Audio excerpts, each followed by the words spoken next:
কিছু কিছু মানুষ দেখবেন যে আপনার আমাদের একটা গল্প আছে, তাহলে ছেলে তো পড়াশোনায় ভালো, বলে যে পড়াশোনায় ভালো হলে পাশ করবে না।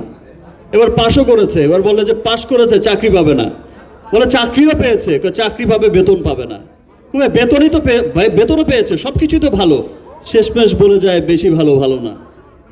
তো কিছু মানুষ আছে তারা কথা বলেই যাবে, তারা বলেই যায় এটাই হবে না, ওটাই হবে না, এখন কেন ইচ্ছারা সিনেমা রিলিজ করে না। আরে ভাই, গত 25 বছর ধরে ঈদের বাইরে সিনেমা রিলিজ করে প্রমাণ করতে করতে করতে করতেই 25 বছর পার হয়ে গেছে।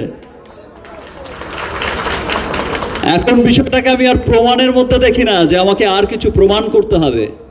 এখন শুধু আমি কাজ করতে চাই, কাজ করে যাচ্ছি আমার সেই ভালোবাসার মানুষদের জন্য, যারা আমি 9 মাস পর বিদেশ থেকে যখন ফিরেছি, ইউএস থেকে, তখন যারা লাইন ধরে দাঁড়িয়েছিল। এখন জন্ম সনদ দিয়ে খোলো বিকাশ স্টুডেন্ট অ্যাকাউন্ট, নিজের বিকাশ নিজে কর। আমি কাজ করতে চাই তাদের জন্য, আপনাদের জন্য, মিডিয়া কর্মীদের জন্য। আমি যখন এয়ারপোর্ট থেকে নেমে আমি লাউঞ্জের দিকে আসছিলাম, দেখি যে সমস্ত কর্মীরা, আপনারা আমাকে, আমার সেই বন্ধুরা, আমার সেই ভাইরা, সেই বোনরা, সবাই আপনারা সবার ক্যামেরা নিয়ে সবাই যার যার মতো কিন্তু সেখানে এই যে একটা ওয়ার্ম ওয়েলকাম, এই যে একটা ভালোবাসা, আমি সত্যি সত্যি সেই ভালোবাসার দাম দিতে চাই। সেই জন্যই আমি এখন সিনেমা খুব কম করি।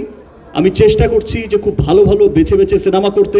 আরেকটা জিনিস, যে যদি কোয়ালিটির সিনেমা না হয়, আমরা হয়তো অনেক কথা বলে যাচ্ছি, আপনারা দেখছেন যে কোয়ালিটির সিনেমা না হলে আমাদের দেশে মাল্টিপ্লেক্সে বা সিঙ্গেল স্ক্রিনে চলে না, আর বিদেশে চলা তো অনেক দূরের কথা।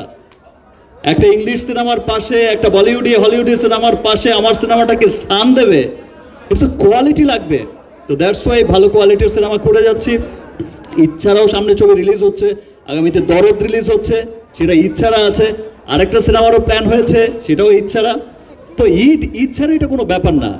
এখন জন্ম সনদ দিয়ে খোলো বিকাশ স্টুডেন্ট অ্যাকাউন্ট, নিজের বিকাশ নিজে কর। কারো কথায় কান না দিয়ে আমরা সকলে একসাথে বাংলা সিনেমার উন্নয়নে কাজ করব। যারা ভুলভাল কথা বলে, বাংলা সিনেমাকে পিছিয়ে রাখতে চায়, এই দোষ ওই দোষ এই দোষ, শুধু দোষের মধ্যেই ফেলে রাখতে চায়, তারা আসলে গুণটাকে না দেখে না, তারা গুণটাকে ঢেকেই, বিকজ তারা হচ্ছে বেগুন, তাদের নিজেদেরই কোনো গুণ নেই। সো কোনো বেগুনের কথা না শুনে ভালো বাংলা সিনেমার সাথে থাকুন, যে কারো ভালো বাংলা সিনেমাকেই সাপোর্ট করুন, সেটা আমার হোক আর যারই হোক।